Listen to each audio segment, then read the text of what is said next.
আজকে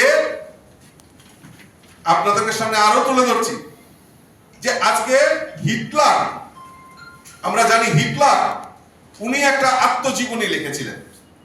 এই আত্মজীবনীর নাম হলো মেইন ক্যাম্প। এবং এই আত্মজীবনী লেখার পর উনি হুলিয়া জারি করেছিলেন যে প্রত্যেকের বাড়িতে এই গ্রন্থ মানে উনার যে আত্মজীবনী রাখতে হবে এবং উপহার দেওয়ার সময় এই বই ছাড়া সেটা উপহার দেওয়া যাবে।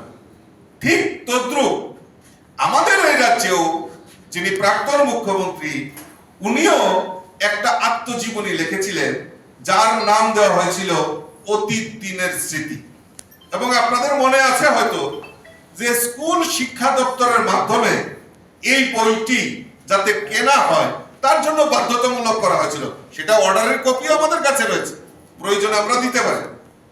তো এইভাবে ডিক্টেটরশিপ চালানো এবং তারা যে মানুষকে বিভ্রান্ত করছেন তার জবাব দিক না আগে, এইগুলি সন্ত্রাসের জবাব।